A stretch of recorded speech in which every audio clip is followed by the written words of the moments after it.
kemarin kita kalah tuh, nggak ada Gatti tuh, selisihnya 7 poin, jauh nih. Nah sekarang kondisinya kita masih jaga jarak, masih bisa 4 poin, itu masih sangat kemungkinan bisa kita mengejar lah untuk melawan AS Roma, untuk ngejar ke posisi 4 ya. Kalau posisi 3 juga kayaknya udah kejauhan. Yang realistis itu memang kita ngejar AS Roma.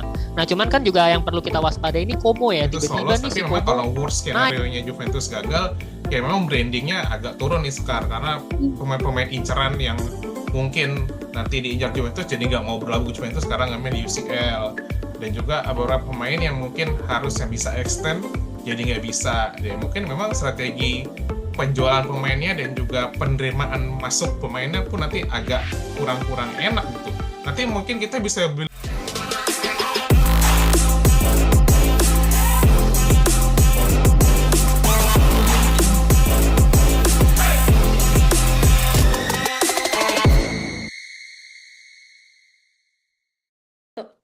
Juventini akhirnya Februari selesai ya, bulan Februari yang harusnya kemarin kita lope-lope gitu ya karena Valentine. Tapi untuk Juventini Februari ini benar-benar bulan yang bikin overthinking gitu ya. Kalah seri, terus performa juga naik turun. Dampaknya 2 target udah resmi lepas, yakni Liga Champions bubar jalan lebih cepat dan Coppa Italia yang tadinya kita harapin jadi pelipur lara, malah gak nyampe final nih. Gimana nih? Mas Bio dan Mas Paundra gimana Mas? Udah kacau lah, semua Kacau target ya. kacau. Ini apalagi di tengah-tengah kita puasa, ini Juventini makin kuat kesabarannya ya menghadapi sulitnya menahan nafsu, emosi juga ya. Performa Juventus yang ya seperti itulah. Nah, Iya. sekarang nafas kita tuh tinggal satu, yaitu Serie A. Posisi kita ada di peringkat 6, sisa 11 pertandingan. Ya secara hitung-hitungan matematika peluang nembus 4 besar alias zona UCL ya masih ada lah ya. Tapi masalahnya jadwal kita ke depan kan gak ada yang gampang gitu ya. Cukup sulit gitu ya. Nah, masih ada Atlanta, Milan, Bolonya, sampai Fiorentina yang kalau ketemu Juventus tuh bawaannya pengen ngajak berantem terus gitu. Belum lagi penyakit kambuhan kita musim ini yaitu sering kepleset lawan tim yang di atas kertas harusnya sih gampang ya. Oke deh, ini sebelum kita marah-marah, selamat datang di Sore Juventini, teman-teman, bareng aku Sekarang Asli. Hari ini aku nggak bakal misuh-misuh sendiri ya. Tentunya tadi aku udah sapa-sapa. Dua pundit kita sapa-sapa kembali lagi. Halo Mas Paundra. Halo, assalamualaikum Sekar. Waalaikumsalam. Waalaikumsalam. Gimana Mas? Udah siap ya? Ini untungnya kita shootnya nggak di saat puasa ya Mas? Puasa ya, bisa menguras energi dan emosi Ya, ya soalnya ya. sudah dibuka, sudah buka puasa nih. Sengaja banget nih kita karena nanti takutnya jadi malah nambah dosa gitu. Oke, halo Mas Bio. Halo Sekar, gimana puasanya Sekar? Aman? Alhamdulillah lancar. Mas Bio gimana nih? Alhamdulillah, buka Eh, terus nih tiap maghrib kita. ya Oh, emang buka dong. Oke, nah kita tentunya em, gimana Mas kabar kalian yang lagi nonton? Jangan lupa tentunya like, subscribe, dan scan QR code di layar buat join membership Hmm? Suara Juvent ini. Support kalian penting banget biar kita makin semangat nih bikin kontennya ya. Oke, kita langsung aja nih, langsung ke pertanyaan pertama. Aku langsung gas nih ke Mas Paundra. Menurut menurut Mas Paundra nih, dengan kondisi tim yang kayak apa ya, yoyo ya, jadi naik turun gitu ya, yang tadi aku udah eh, breakdown. Nah, Juventus tuh benar-benar punya konsistensi nggak sih buat ngamanin 4 besar secara fully fight gitu ya? Atau jatuhnya kita cuma bisa berdoa sambil ngandelin matematika matematika klasemen gitu ya, perhitungan klasemen dan berharap saingan kita pada kepleset atau mungkin pada salah strategi kayak Roma kemarin yang ternyata waktu di babak kedua mulai menurun pressure-nya. Silakan Mas. pertanyaannya apakah Juventus konsisten? Gue sih bisa jelas jawab. Juventus itu sangat konsisten untuk tidak konsisten. Oh gitu sih. Jadi konsisten untuk tidak konsisten ya. Jadi tidak Aduh. konsistennya tuh konsisten gitu ya. Kan kelihatan dari musim ini ya, terutama ketika habis Paletti masuk Hmm. sempat tuh menang menang menang, habis itu kalah, menang kalah kalah, menang kalah seri ya. Jadi akhirnya ketidakkonsistenan itu kembali lagi ke Juventus di musim di tahun ini 2026, dan kita lihat kemarin dalam 7 pertandingan kita cuma bisa menang 1 kali ya. sangat Hmm. tidak konsisten kan, berarti kan nggak ada. Kalau 7 pertandingan kita bisa menang 4 kali aja masih oke lah, menang 4 kali kalah sekali, seri 2 kali masih oke. Tapi ini menangnya sekali di Liga Champion, Seri A bahkan udah 4 pertandingan kita nggak menang, 2 seri 2 kalah. Ya apa yang Hmm. mau diharapin gitu kan, itu kan sudah jelas tidak konsisten gitu. Nah tapi kalau kita lihat tadi dikatakan hitung-hitungan matematika, secara hitung-hitungan matematis ya kita masih punya 11 pertandingan, perbedaan poinnya Hmm. juga hanya 4 poin dengan AS Roma. Ya thanks God aja kemarin pertandingan lawan Roma kita bisa seri. Kalau misal kemarin kita kalah tuh, nggak ada Gatti tuh, selisihnya 7 poin, jauh nih. Nah sekarang kita kondisinya masih kita masih jaga jarak, masih bisa 4 poin, itu masih sangat kemungkinan bisa kita mengejar lah untuk melawan AS Roma, untuk ngejar ke posisi 4 ya. Kalau posisi 3 juga kayaknya udah kejauhan. Yang realistis itu memang kita ngejar AS Roma. Nah, cuman kan juga yang perlu kita waspadai ini Como ya. Tiba-tiba nih si Como naik nih di peringkat kelima nih. Nah, ini juga perlu kita waspadai. Artinya kita butuh 2 tim yang kepleset gitu. Kita mengharapkan ada 2 tim yang kepleset, bukan cuma satu doang. Ya memang sih masih 11 pertandingan lagi. Menurut gue sih masih sangat terbuka ya peluang Juventus untuk bisa peringkat keempat. Apalagi kalau kita berkaca dan jumlah bukan kualitas lawan-lawannya AS Roma itu memang jauh lebih berat. Roma masih harus Hmm. lawan Inter, lawan No, eh, Lazio. Lazio ya, mereka masih lawan Lazio kan, ada derby di Italia, lawan Bolonya, lawan Atalanta, kemudian mereka juga harus tampil di Liga Eropa lawan Bolonya lagi. Jadi mereka main di 2 kompetisi. Jadi gue yakin banget AS Roma sih kayaknya bakal bakal kepleset nih, akan ada poin-poin di mana mereka kepleset. Terus Como sendiri juga masih bermain di 2 kompetisi ya, di Coppa Italia Mm-mm. melawan Inter, terus dia di Liga juga nanti masih harus ketemu Inter, masih harus ketemu Napoli kalau nggak salah, masih Mm-mm. harus ketemu, ada satu lawan berat lagi kok. Lawan Como tuh masih ada satu lawan berat lagi. Nah Juventus sebenarnya relatif lebih ringan ya, lawan beratnya tinggal di Atalanta, Bolonya sama AC Milan. Lawan Bolonya gue optimis kita main di kandang bisa menang. Sisanya tuh udah lawan-lawannya bisa dibilang harusnya sih kita bisa mengalahkan mereka ya, tapi ya balik lagi, tadi Sekar udah bilang kita kadang suka kepleset gitu ya di lawan tim-tim Eh, kecil. Nah ya 3 pertandingan lawan Atalanta, Bolonya sama Milan kita targetkan seri, sisanya kita memang harus menang, udah nggak bisa enggak gitu. Lawan Bolonya bahkan kita harusnya bisa menang gitu ya. Jadi lawan Atalanta kita seri karena main tandang, lawan Milan juga tandang, mungkin kita targetnya seri, sisanya 9 pertandingan tuh harus bisa menang. Itu udah nggak ada kata tidak, udah nggak boleh kalah lagi gitu. At least kalau secara kemarin gue sempat baca ada analisis di Twitter ya, secara hitung-hitungan itu kita sudah tidak boleh lagi kehilangan 6 poin. Jadi kita udah nggak boleh kalah 2 pertandingan lagi. Jadi kalau kita udah kehilangan 6 poin, itu udah agak berat untuk bisa masuk zona UCL. Ya besok kita ada lawan-lawan yang relatif lebih ringan, lawan Pisa, Sassuolo, Udinese. Nah ini harus kita sapu bersih. Kita udah nggak main di 2 kompetisi, fokus di satu kompetisi. Sementara Como dan Roma masih harus bermain di 2 kompetisi. Bahkan mereka juga masih harus tanding juga ya. Como lawan Roma ketemu di tanggal berapa? Oh 16 Maret. Nah, minggu depan nih. Ya, jadi mereka hmm. sendiri masih harus bunuh-bunuhan tuh. Jadi kita berharap mereka bisa seri.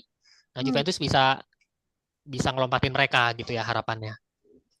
Oke, ini kayaknya Juventus mau bikin Juventus ini jago matematika gitu ya Mas Pondra. Jadi kayak tiap mereka Udah main, ngitung ya, udah ya kan ngitung-ngitung. tiap mereka main kita kayak ngitung kayak main apa? Tapi bener, kemarin aja waktu lawan Roma posisi 3-1 nih, gue langsung lihat live score berapa ya jumlah jarak klasemen, anjir 7 poin lagi gitu. Gue udah ngitung langsung. Kayaknya Anjir IQ 7 poin lagi. Iya. Kalau IQ seri kan 4 4 nih, masih bisa nih kalau 4 poin nih gitu. berarti kayak IQ Tiba-tiba Juventus ini iya, ya. tiba-tiba terasah ya kemampuan matematika Asa nih kita. karena kita kayak setiap ada skor lawan atau skor kita sendiri kita harus kayak Udah ngitung-ngitung. berapa ya? Peluangnya berapa lagi nih ya gitu-gitu. Oke, nah Mas Bio nih Ya, ngelewatin sisa jadwal neraka gitu ya yang udah disebutin Mas Paundra tadi. Gimana caranya mentalitas Juventus tuh bisa survive, apalagi ngadepin Atlanta, Milan gitu ya, atau Bolonya yang udah pasti mungkin bakal nyusahin kita bisa-bisan kalau ngelihat riwayat-riwayat kemarin. ya, Gimana Mas? riwayat kemarin dari yang disebutin sekarang semuanya, memang hasil dari putaran pertama tuh lawan tim yang disebutin sekarang itu hampir semuanya kita imbang gitu. nol Ya. nol 1-1. Ya ini kemungkinan memang bisa menjadi batu sandungan untuk Juventus untuk mengarungi sisa kompetisi dan juga bisa menggerakkan Juventus ke peringkat 4 gitu di masuk ke zona potnya UCL. Tapi Hmm. sekali lagi Juventus mentalitasnya dari beberapa match ke belakang yang kita sudah lewati, dari dua match ini kita bisa lihat dari lawan Galatasaray, lawan Roma kita bisa punya mentalitas Vino alla fine sampai akhir.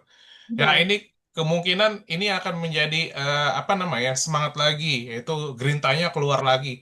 Dan juga mungkin kalau lagi dilihat tradisinya Juventus ya, Juventus tuh yang dulu waktu sempat zaman Ronaldo deh kalau nggak salah, kita hampir gagal juga masuk zona UCL. Tapi akhirnya di pas pertandingan terakhir tuh akhirnya Napoli gagal menang lawan Hellas. Oh, oh, pas dipegang Pirlo itu. Lawan Ah, pegang Pirlo. Pirlo. Nah, itu kita sampai match terakhir tuh masih berharap-harap cemas gitu. Musim lalu Ju- juga, yuk. Musim Kan lalu juga musim sama lalu ya. juga yang kelawan Venezia 3-2 kan? Ah, ah, ah. Nah, itu akhirnya kan kita bisa melenggang akhirnya bernapas lega. Kita harus akhirnya bisa main di UCL dan ini membuktikan bahwa Juventus masih punya mentalitas seperti ini gitu. Dan gue sih percaya lawan-lawan Juventus juga terbilang lebih ringan. Ya tricky cuma lebih ringan tapi daripada tim-tim yang lain kayak Como, Atalanta, yang tadi udah Ya, sebutin Mas Pondra tuh tadi udah berbagai banyak kompetisi, Como masih dua kompetisi. Dan juga secara materi pemain pun kalau mau main langsung dua kompetisi, Como kayaknya masih ngos-ngosan deh. betul. Dan juga siapa namanya Roma juga masih main dua kompetisi, masih di Conference Europa League. Dan juga Atalanta lebih berat lagi nih lawannya besok lawan Munchen di Copa masih main di Hmm. Liga masih kejar-kejaran sama beberapa empat tim ya. Napoli, Roma, Atalanta, Como sama Juventus. Ini lima tim ini yang akan merebutkan slot UCL 3. Jadi tiga yang teratas tuh Napoli, Roma, Roma dan juga Como ini Como. kayaknya memang ini menjadi tiga tim yang buat Juventus tuh kayak jadi underdog gitu di antara mereka. Terlebih juga Juventus kayaknya langsung tancap gas karena dari beberapa match ke belakang gue sih melihat bahwa Spalletti ini sudah harus bisa tancap gas lagi, mau ada bantai-bantai lagi nih Mas karena match Juventus ke depan sudah Ya, relatif lumayan ringan ya. landai gitu loh, ringan. Hmm. Besok next lawan Pizza, yang mana masuk kita harus hilang poin lagi lawan Pizza kan nggak mungkin gitu. Kayaknya sih Hmm. memang harus tancap gas lagi dan juga gue sih optimis Juventus bisa menang pertandingan besok dan juga mengamankan beberapa match ke depan gitu sekarang. Oke, berarti ini Ramadan kita penuh dengan harapan doa-doa yang tidak baik gitu ya, Mas? Tidak baik untuk tim lawan kita ya Lawan karena gitu ya. Ya, kita ya juga ya. saingan kita itu Hmm. bukan bukan apa namanya bukan hal buruk itu hal baik karena kita husnuzon terhadap takdir dari Juventus gitu. Siap, siap. Oke. Nah, ini kita mungkin setelah kita bahas soal gimana nanti Juventus ke depannya dari segi lapangan gitu ya. Tadi udah dibahas panjang lebar. Nah, sekarang kita mau beralih ke dapur manajemen, yaitu masalah keuangan gitu ya. Nah, ini teman-teman Juventus ini selain terasah matematikanya, juga kita finance-nya juga terasah karena selalu kita memperhatikan gimana kondisi keuangan tim kita ini ya setiap ada pemain masuk ataupun keluar dan baik mengenai Liga Champion ini nih, kita spesifik bahas angka potensi kerugian kalau kita gagal masuk Liga Champion deh. Karena ini kan apa ya lebih dari cuma soal gengsi absen di Eropa ya, teman-teman Ya. kan dengan kondisi keuangan kita alias cash flow kita kan Juventus saat ini kalau misalnya nanti lolos fase grup UCL itu bisa ngamanin pendapatan besar sekitar 40 sampai 50 juta euro gitu ya. Nah, tapi kalau tembus knockout angkanya bisa lari ke 70 sampai 90 juta euro. Di saat klub kita lagi capek-capeknya nyeimbangin neraca dan efisiensi gaji, hilang duit segitu kan bencana gitu ya, Mas Bio, Hmm. Mas Pondra. Hmm. Nah, efek dominonya tuh parah. Daya tarik komersial kita bakal turun. Terus ini worst skenario-nya gitu ya. Bargaining power ke sponsor melemah dan strategi transfer yang tadinya build to complete gitu ya, membangun buat juara bakal berubah drastis gitu ya, jadi sell to stabilize. Jadi jual pemain demi selamat keuangannya. Belum lagi soal prestis, terus pemain top mana yang mau datang kalau kita cuma main di Liga malam Jumat atau malah nggak main di Eropa sama sekali ini. Hmm. Nah, ini kemungkinan-kemungkinan besar yang worst skenario kalau kita gagal masuk UCL lagi gitu ya, lolos fase ke grup UCL.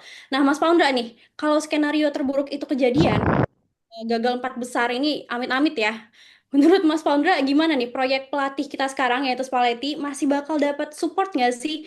Support dan waktu dari manajemen nggak sih gitu ya? Atau pressure-nya tuh bakal maksa klub buat ganti arah lagi nih kira-kira? Gimana Mas? Agak berat ya emang kita nih ya kalau sampai nggak lolos Liga Champion ya. Udah pasti Iya. dampaknya kan ke keuangan. Kita sudah pernah kejadian waktu pas musim 2022-2023 kan, ketika kita Hmm. kena hukuman, terus kita di peringkat Nah, 7 dan nggak lolos Liga Champion. Dan memang dampaknya di musim berikutnya kita nggak banyak belanja pemain, cuman Timothy Weah doang, itu pun juga murah ya 12 juta tuh. ya betul. Ya, jadi ya dampaknya seperti itu memang kalau misalnya sampai kita nggak lolos Liga Champion. Jadi ada kemungkinan besar kalau kita nggak lolos Champion musim ini, musim depan ya siap-siap kita akan loan-loan pemain-pemain yang aneh-aneh lagi gitu ya. Jadi Spalletti itu mungkin juga salah satu kenapa kontraknya juga masih saat ini kayaknya masih belum belum ini ya, belum ada sign ya. Belum, belum. Jadi Spalletti masih pengen membuktikan dulu bahwa saya bisa membawa Juventus ke empat besar karena kalau kalau ke empat besar artinya ada relatif kan salah satu sumber pemasukan yang salah satu yang cukup besar itu kan memang dari Liga Champion kan. Ya. Jadi kalau sampai Juve bisa lolos Liga Champion artinya peluang untuk Spalletti mendapatkan support dibeliin pemain-pemain yang sesuai dengan kebutuhannya dia itu akan semakin tinggi. Tapi lain cerita kalau misalnya seandainya dia ya gimana gue aja nggak mampu membawa Juventus masuk ke Liga Champion, masa gue minta yang aneh-aneh gitu kan? Gue masa minta yang tinggi-tinggi harapannya terlalu tinggi. Pasti Spalletti juga ada rasa seperti itu kan. Gue aja nggak nyampe target nih kan targetnya dia empat besar lah. Gue aja nggak nyampe target, masa gue minta pemain-pemain yang mahal. Ya ini yang akan menjadi pertimbangan Spalletti mungkin. Bisa jadi dia melihat dulu hasil hasil Juve sampai sejauh mana di akhir musim. Karena kalau sampai dia nggak bisa membawa Juve ke UCL, mungkin itu akan menjadi pertimbangan dia. Jadi masih 50-50 ya antara perpanjang atau enggak. Ya percuma gue membangun tim Juventus, tapi musim depan gue nggak dapat pemain-pemain yang bagus juga gitu.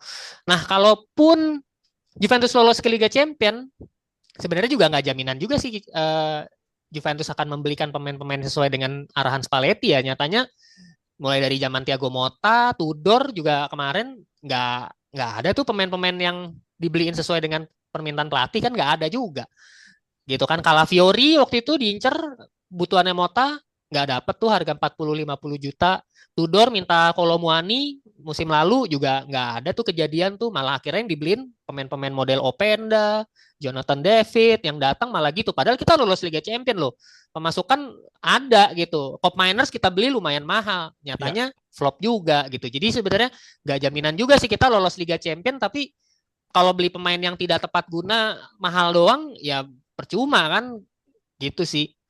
Tapi ya again memang dampaknya sangat sangat terasa ya secara ke finansial. Jadi kalau kita sudah berkaca di tahun tadi yang sampai gua apa udah gua sebutin tadi, kita berkaca di musim 2022-2023 yang dimana saat itu kita nggak lolos UCL karena hukuman, ya musim berikutnya kita cuma belanja satu pemain doang, sisanya loan. Nah, kecuali Komoli bisa tuh mengakali pemain-pemain loan-loan tadi tuh ya. Nah, itulah kita tunggu tuh sepak terjangnya Komoli tuh.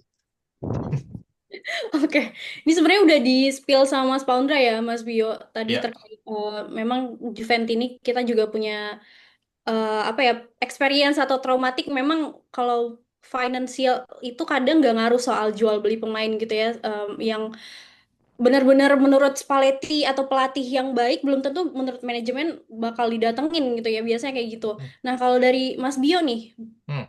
mungkin lebih ke pendapat gitu ya. Memang kalau kita gagal ke UCL, otomatis manajemen bakal kepaksa ngorbanin atau ngejual satu dua pemain pilar kita cuma buat nutupin bolongnya neraca keuangan itu benar nggak sih, Mas? Ya. Biasanya tuh gimana kalau dari sudut pandang Mas Bio? Ya, karena memang apa ya, keuangan ini memang sangat penting banget, apalagi Juventus satu-satunya klub di Italia yang sudah IPO gitu. Jadi keuangannya memang harus secara apa namanya faktual dan nggak bisa main bawah meja lagi seperti tim kayak Inter Milan, AC Milan, Roma, Lazio. Oh, Roma, Ya. Lazio sudah sih. Ini jadi untuk keuangannya memang harus bersih gitu, Transparan. transparan dan juga kalau memang ada something ya kayak kemarin kita kena kasus lagi untuk kayak permainan pencucian uang gitu. Nah, tapi memang kalau dilihat dari sejarah Juventus yang mana kalau memang kita lagi keuangan, seret uang nih, biasanya langsung dikasih sama induk organisasinya Juventus di atasnya lagi gitu. Biasanya di apa namanya disuntik langsung sama Exor via Hmm. Elkan biasanya ya. Kemarin kan sudah beberapa musim juga sempat disuntik karena memang ada kerugian-kerugian yang mana memang kita sempat juga tuh kayak Mas Pondra kemarin kita nggak jadi masuk UCL karena ada kasus. Tapi kalau dari secara eh, apa namanya hasil liga Juventus itu udah lama banget nggak lolos UCL dari gara-gara si liga sih. Tapi gue sih masih optimis Juventus lolos. Tapi memang kalau worst skenario-nya Juventus gagal, ya memang brandingnya agak turun nih sekarang karena pemain-pemain inceran yang mungkin nanti diincar Juventus jadi nggak mau berlabuh ke Juventus sekarang main di UCL dan juga beberapa pemain yang mungkin harusnya bisa extend jadi nggak bisa ya mungkin memang strategi penjualan pemainnya dan juga penerimaan masuk pemainnya pun nanti agak kurang-kurang enak gitu. Nanti mungkin kita bisa beli beli Pokemon ke zaman dulu lagi Mas Pondra ya. Alcaraz yang masuk. Ya itu salah satu Alcaraz, dampaknya itu Thiago Jallo sama Alcaraz Thiago itu. Jalo. Karena kan sebelumnya Juve nggak lolos champion kan? Iya, itu yang Ya di kayak ya, gitu-gitu nanti jadinya. iya jadi berimbas sama prestasi Juventus di musim berikutnya gitu. Dan kemungkinan juga beberapa pemain seperti pemain-pemain gajinya besar, ya ini agak kesulitan juga. Terlebih juga cita-cita Juventus kan di 2027 manajemennya adalah eh, 2007 Juventus apa namanya oke dalam finansial. Cita-citanya kan dari Mm-mm. awal kan masuk ke Juve adalah membersihkan dan juga menguatkan neraca keuangan Juventus yang ditargetkan 2027 kita akan maksimal. Finansialnya oke. Chiellini pun juga sempat mereka resmikan itu karena dari Komoli sorry dari Elkan masuk sampai sekarang kita belum punya transfer pemain-pemain yang oke.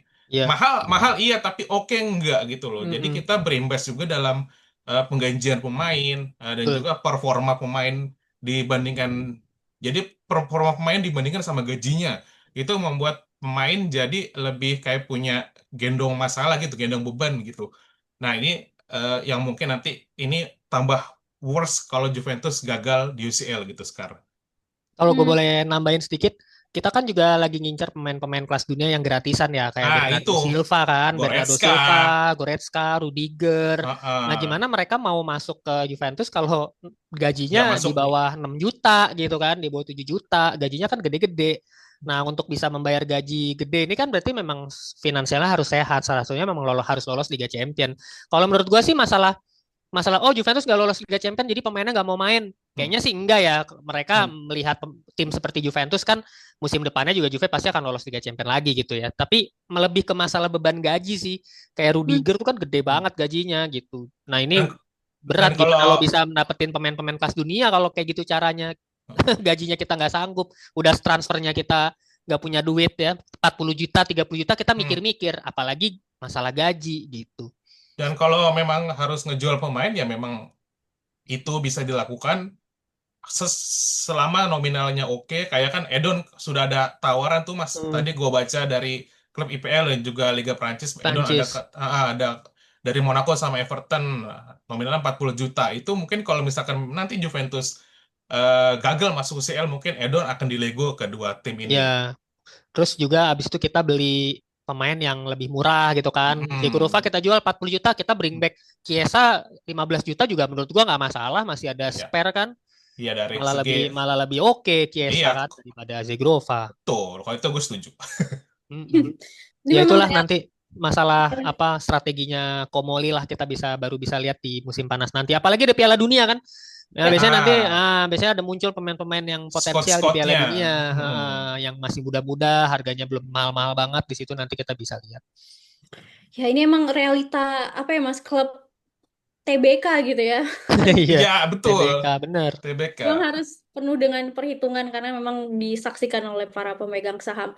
Oke, ini eh, setelah kita berbicara banyak soal kabar mendung gitu ya atau kabar ketidakpastian tentang Juventus, tapi ada satu secerca harapan gitu ya Mas Bio dan Mas Paundra yang mungkin bisa mengubah nasib kita di fase krusial ini mungkin Mhm. kita nggak pernah tahu ya, yaitu Vlahovic, Hmm, sang nomor 9 kita yang udah mulai latihan lagi bareng tim hmm. utama nih. Nah, laporan Tuttosport bilang dia emang bakal absen lawan Pisa, tapi ditargetin comeback pas lawan Udinese. Udinese ya, benar ya. Ini mungkin angin segar ya bagi kita di tengah Ramadan ini ya.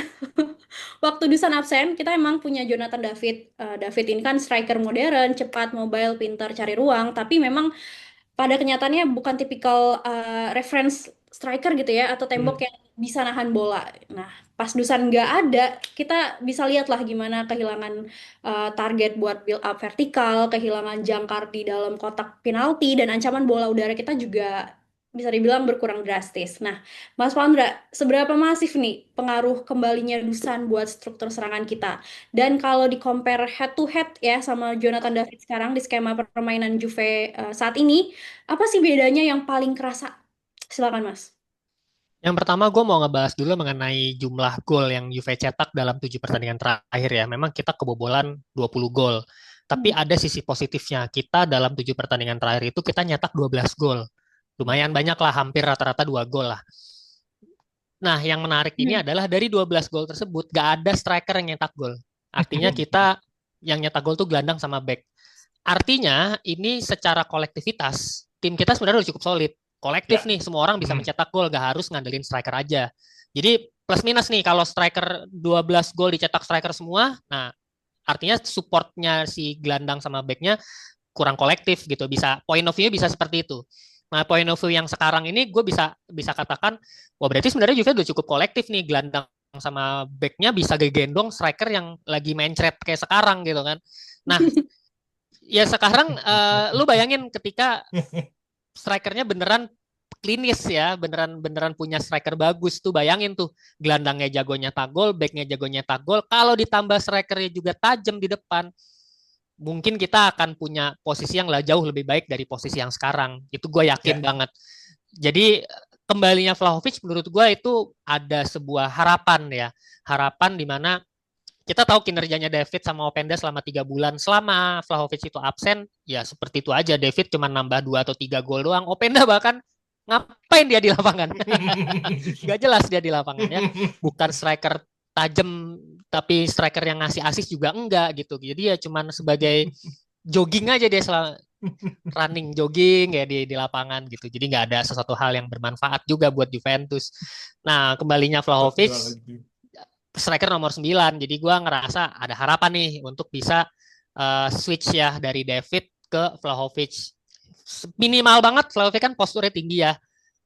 188, 190 cm. Artinya untuk bola-bola udara, crossing-crossingnya Kalulu, Cambiaso ini udah bisa disambut sama lini depan kita. Kalau kemarin David sama Openda ini kan striker pendek kan di bawah 180.